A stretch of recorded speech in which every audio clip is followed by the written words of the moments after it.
Yo, what's going on, guys? It's your boys, Broken Reactions here. My name's Logan. And my name's Francesco. Today, we are in different studios. Yep. We haven't He's at his house and I'm at my house because of the coronavirus. But anyway, let's forget about that. Let's get on into what we're covering. We are covering everything that's been happening in the Apple world, sports world, and as well as some COVID-19 updates. It's going to be a jam-packed episode, so let's get right into the great content. Here we go.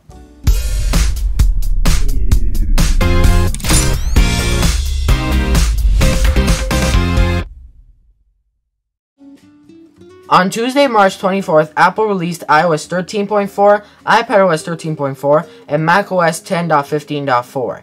Today, we're going to be covering the new features for you to explain them to you. So here we go. So first, we're going to start off with the new features on iOS 13.4. Here we go.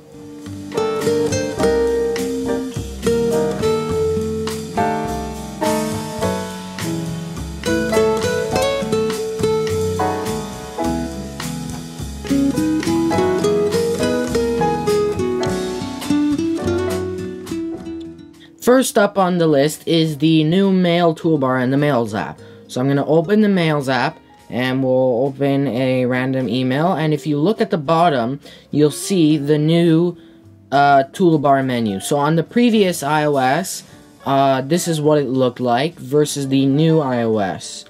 There's 2 items on the toolbar in the old iOS 13.3 versus 4 items on the toolbar at the bottom on the new iOS 13.4. So that's one of the new many features in iOS 13.4.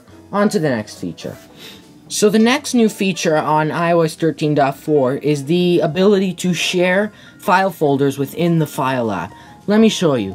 So if we go into the File folder app and we click on a random folder, say for example dark mode iOS icons, we hold on it, and then we get a bunch of options that pop up. Copy, duplicate, move, delete, info tags, rename, favorite, share, and compress. So share was not a previous feature in iOS, but now it is on iOS 13.4. So if I click share, a share feature will pop up for you and you can share folders. On to the next feature. So the next new feature within the new iOS 13.4 is the new Memoji stickers. So if we go into messages and click the Memoji stickers here, there's a bunch of new Memoji stickers like these ones highlighted on the screen. And then if we go down, there should be more, again highlighted on the screen, the new ones. And that's it for Memoji stickers. So that's it for the features on iOS 13.4, and now on to iPadOS 13.4.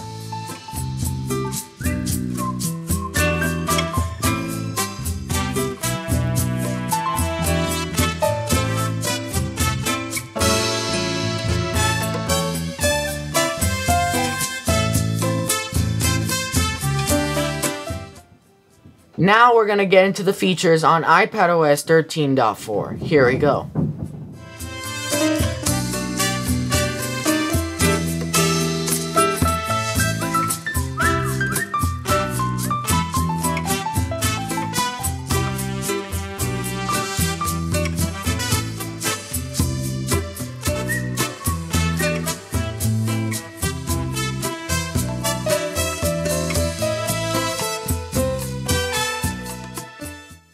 So now I'm going to be showing you all the new features of iPadOS 13.4.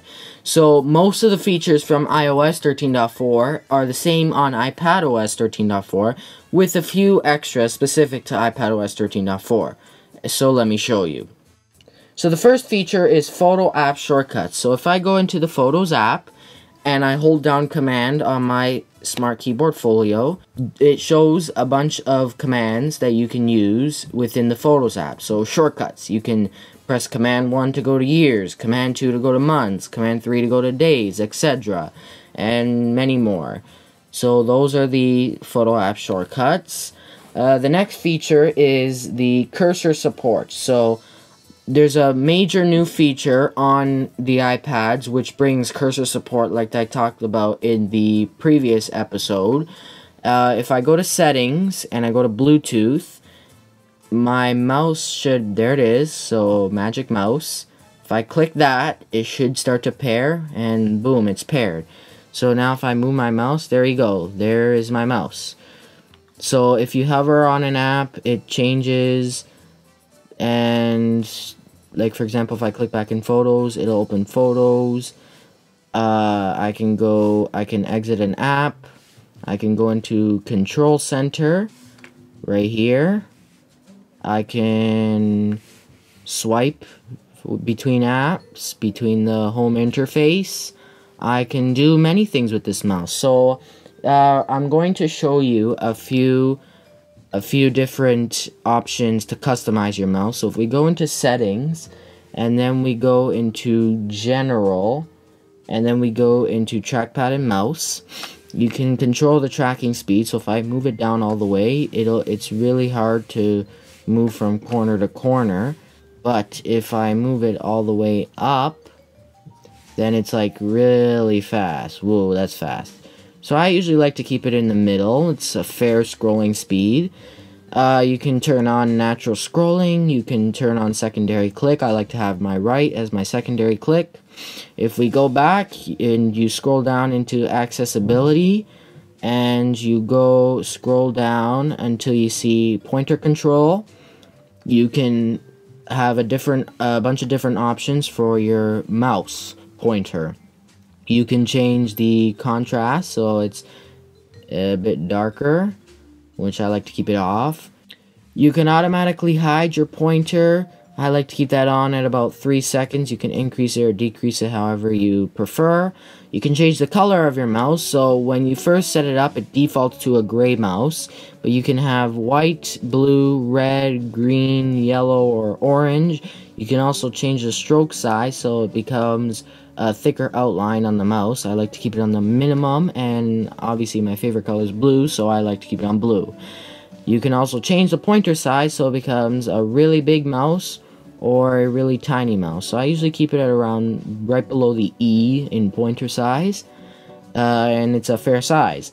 You can also change the pointer to animate. So like I said before, you see how it changes based on what you're highlighting.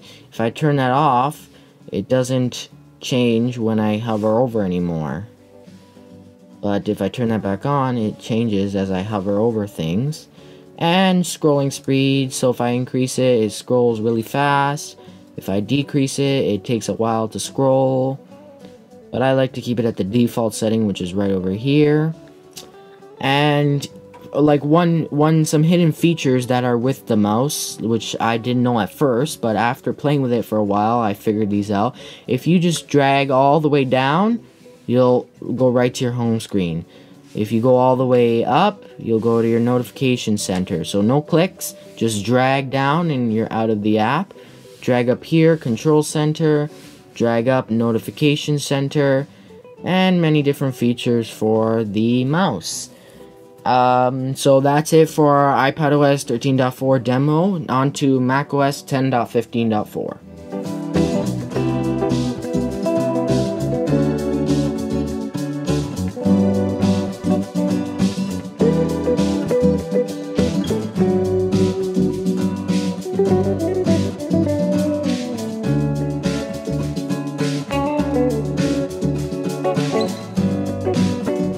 And finally, we're going to get into the features of macOS 10.15.4. So here we go.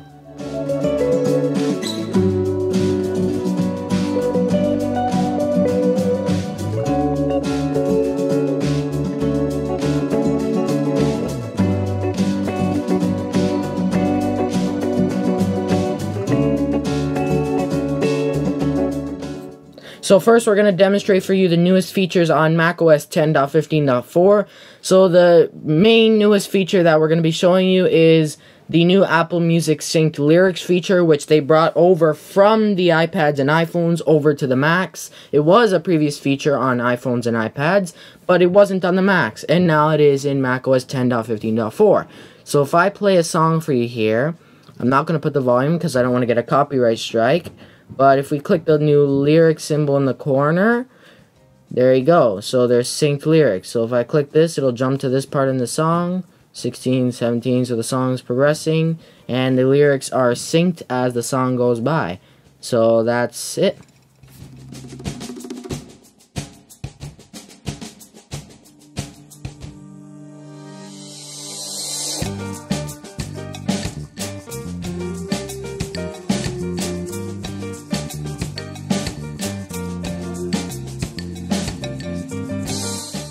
Apple is offering new free trial options for Final Cut Pro 10 and Logic Pro 10, its video and audio editing software designed for professional projects, giving consumers 90 days to try them out prior to purchase.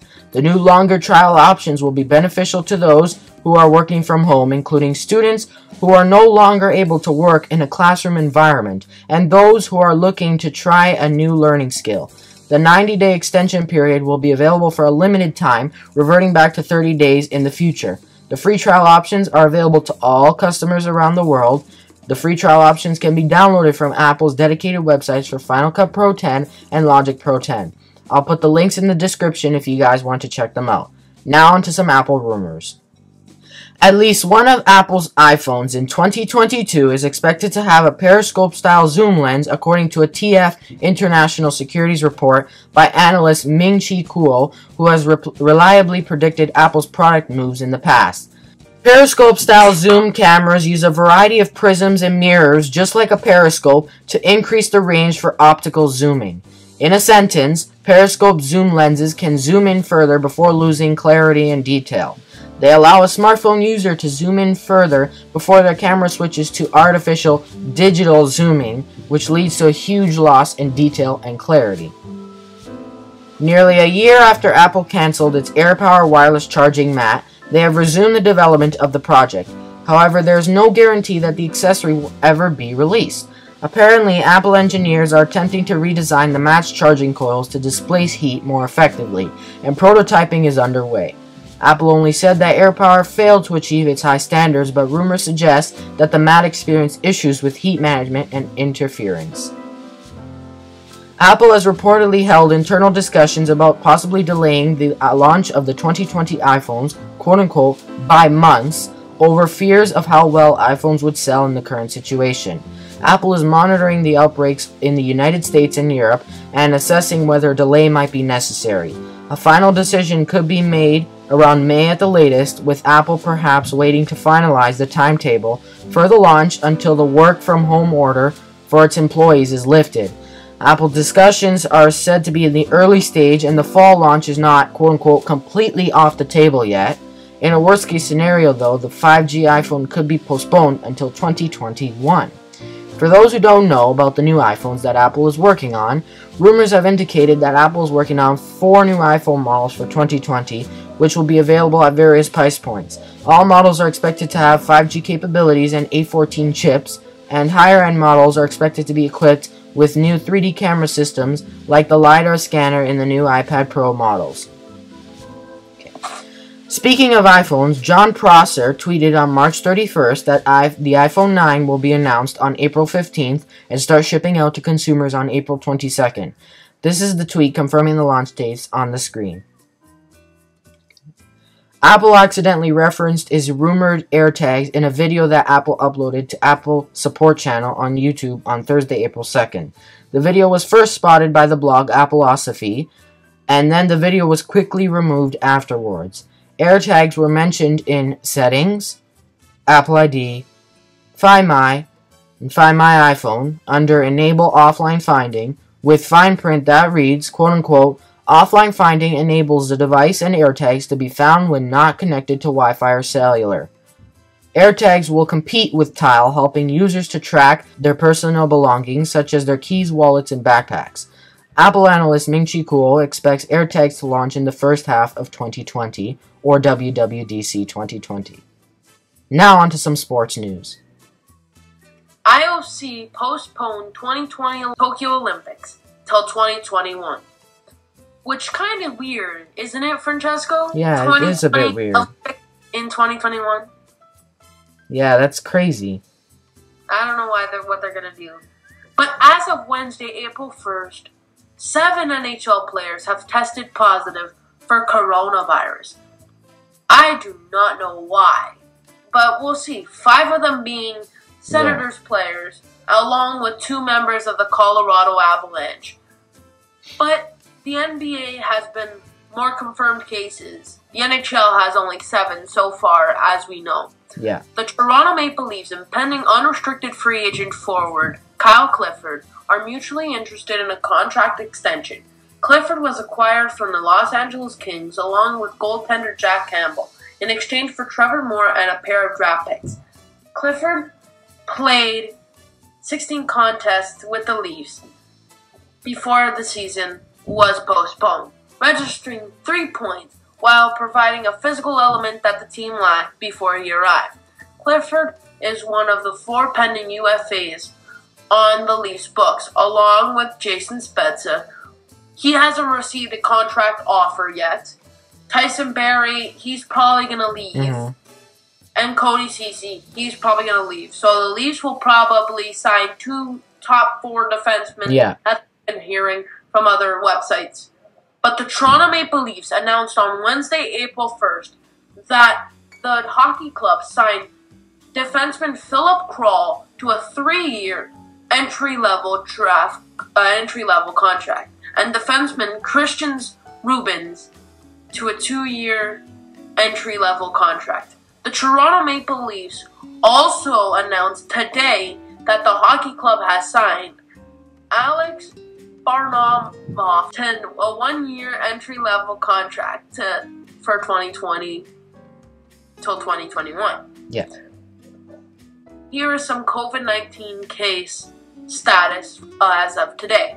Okay, total confirmed cases in the world, 1,425,468. Total recovered cases in the world, 278,182. Total active cases in the world, 1,041,741. Wow. And total confirmed cases in Canada, 17,897. Wow. Total confirmed cases in the United States, 395,612. Total confirmed cases in Italy, 135,586. I've been looking at the patterns for the total cases in the world, and I'm going to put a chart up. I've been noticing that if you look, every day, once we hit 1 million cases in the world, every day we gain 100,000 cases every day. So to my prediction, I estimate that by the end of the month, end of April, we can hit at least 3 million cases in the world, which is not great. It's definitely not great. Hey, actually, I heard someone flew their drone over Apple Park, and I noticed it was empty. Yeah, actually, we're going to put the drone footage up on the screen here and show you what Apple Park looked like based on this drone footage. So here it is.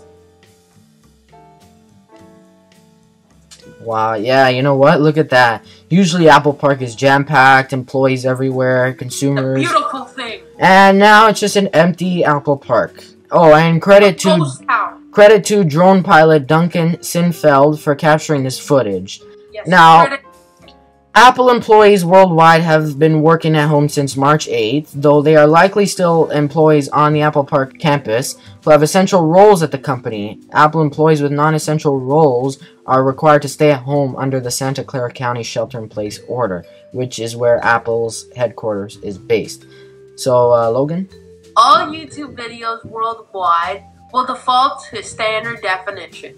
When users go to watch them, and if users want to watch the videos in high definition, they will have to choose to do so from the settings menu on the video.